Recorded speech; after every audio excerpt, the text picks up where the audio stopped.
હું તો સૌથી સદભાગી સંતાનો એને ગણું છું કે જેને દાદા દાદીના ખોળા મળતા હોય. એ સંતાનો સૌથી સુખી સંતાનો. એ કઈ ગાડી વાપરે છે મારા મતે સુખી છે જ નહીં. એ કેવા કપડાં પહેરે છે, કઈ સ્કૂલમાં ભણે છે, કેટલી ફી વાળી સ્કૂલમાં ભણે છે. એ માધ્યમ છે ને પ્રફુલ્લ, મોટો ઉપાડો છે. પછી એની માં આખા બજારમાં પોરખ કરે કે અમારે તો 60,000 રૂપિયા ફી અને પાછા ડ્રેસના નોખા, પાછા કે ટૂરના નોખા. હવે આપણી પાસે હિસાબ કરાવ્યો કે આપણે મૂકવા ગયા હતા તારા છોકરાને, તું આંકડા મને ગણાવે છે.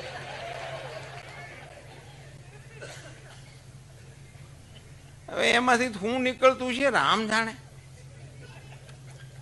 પણ કુટુંબ વગર કેવો હર્યો ભર્યો આપણો સમાજ હતો સાહેબ. આપણે સંયુક્ત કુટુંબને બોજ ગણ્યો, સંયુક્ત કુટુંબને મજદૂરીમાં ગણાવ્યું, ઝઘડા માટેના કારણોમાં ગણાવ્યું. અને એવું જો હોત ને તો એના લોકગીત ન બન્યા હોત. લોકગીત જ્યારે બને ને ત્યારે એ જીવનની ઉત્તમ પરંપરાઓ સમાજમાં વણાય, વણાતા વણાતા ઝીલાય, ઝીલાણા પછી એ લોકબોલીમાં પરિણમે અને પછી એ લોક ઢાળમાં ઉતરે ને પછી લોકગીતની હરાયણે ચડે. સવા બશેરનું મારું દાતરડું લોલ, ઘડ્યું વિલા લાલીએ લવાર મુંજા વાલમજી લોલ, હવે નહીં જાઉં વીડી વાઢવારે લોલ. શ્રમ માટેનું મૂલ્ય હતું. ઈ ત્યાં એ વખતની વ્યવસ્થામાં ખામીઓ હતી એનું ગીત હતું.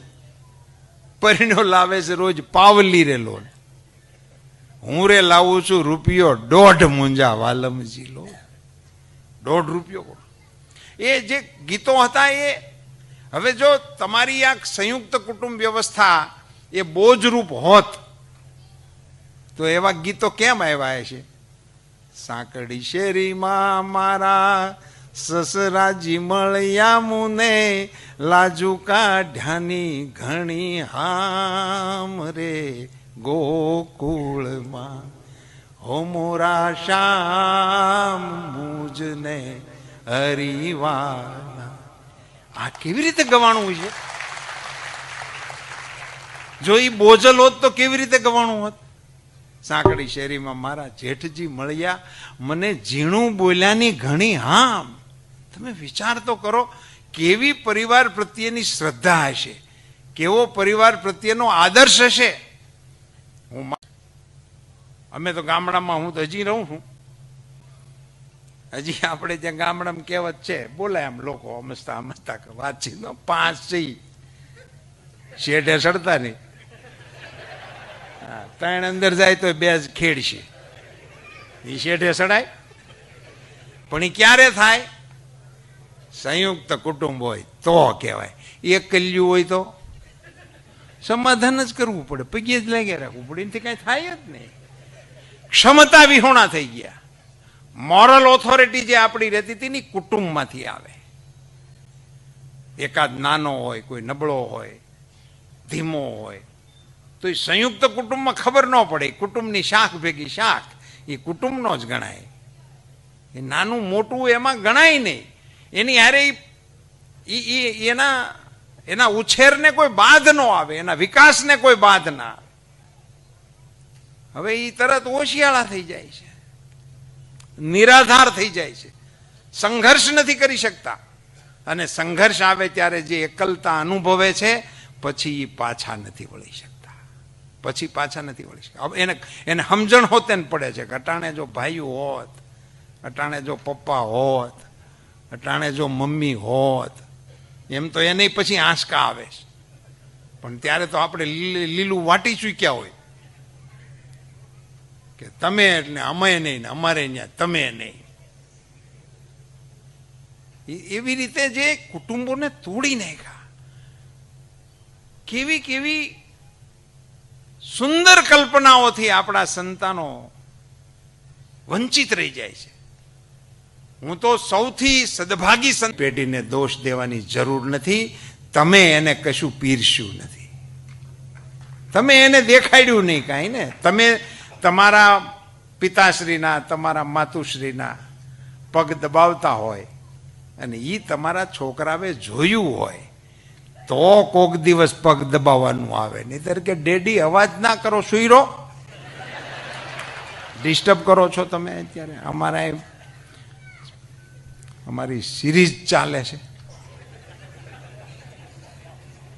એનું કારણ એને નથી માથું દબાવતા જોયો નથી, તને ભાડ્યો જ નથી, તે નથી દબાવ્યું. મૂળ વાંક આપણો છે. એ જ્યાં હવે એ તમે કેવી રીતે દબાવવાનું કરી શકો? કારણ કે તમે જ પહેલે જ નક્કી કર્યું કે આપણે નોખું રહેવું છે ને વેહવાળ સુધી પોગી ગયા. અમારે તો એકલ્યું ગોતવું છે. તો મોટું કુટુંબ છે. મેં તો હલસ બોલે એમાં અમારી દીકરીને ક્યાં નાખવી? અરે એ હલસમાં જ એની સલામતી છે. હલસ બોલે એમાં સલામતી છે. હું તમારી જાણકારી માટે કહું, મારે એક પોલીસ વડા સાથે બેસવાનું થયું હતું. મારે આ બધી રામાયણો તો આપણી હાલતી જ હોય. છોકરીઓ ભાગી જવાની, પાછી ગોતવા જવાની, મેળવી દો, અમારી છોકરી નિર્દોષ છે, અમારી આંખ શાર કરી દો ને પછી તમે છૂટા. મેં કીધું એ આંખ શાર નહીં, બાર કરીને વહી ગઈ છે એ તારી અરે આંખ શાર હું ગમે એટલી આંખ ભેળી કરતો નથી માનવાની. હવે એના નામનું નાય નાખતું એટલે કામ પતે. પણ એ પોલીસ ઓફિસરે મને એવું કહ્યું હતું કે સાહેબ આ જેટલા કિસ્સા બને છે એમાંથી એક પણ કિસ્સો સંયુક્ત કુટુંબની દીકરીનો બનતો નથી. કેવડું મોટું અભય હતું આપણા પરિવારનું, એ તો તમે વિચાર કરો કોઈક દિવસ. કેવડું અભય આપણી દીકરીઓ માટે, દીકરાઓ માટે.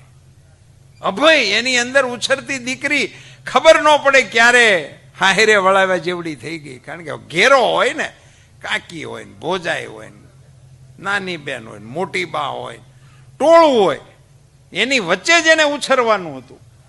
એટલે એમાં લંગુર લાગે જ નહીં, કવરેજ એરિયામાં જ હોય.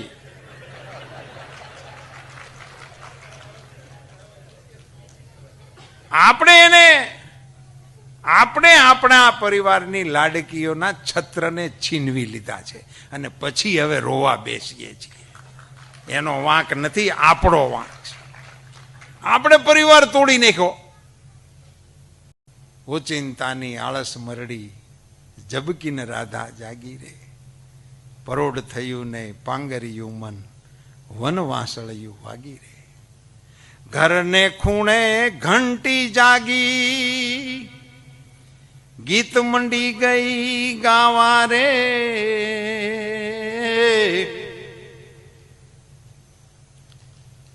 કાંબી કડલા વાદે વળિયા, ત્યાં તો હેલું હાલી ના વારે. પરોઢ થયું ને પાંગરિયું મન.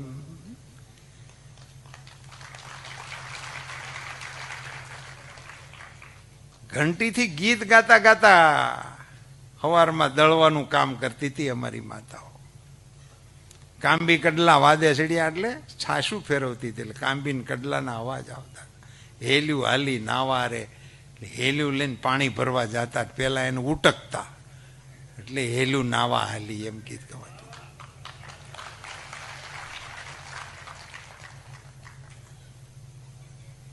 હવે જોગિંગમાં નીકળે છે બેનો. કરો તમે હેલ્યુમ ગોબા પડી ગયા.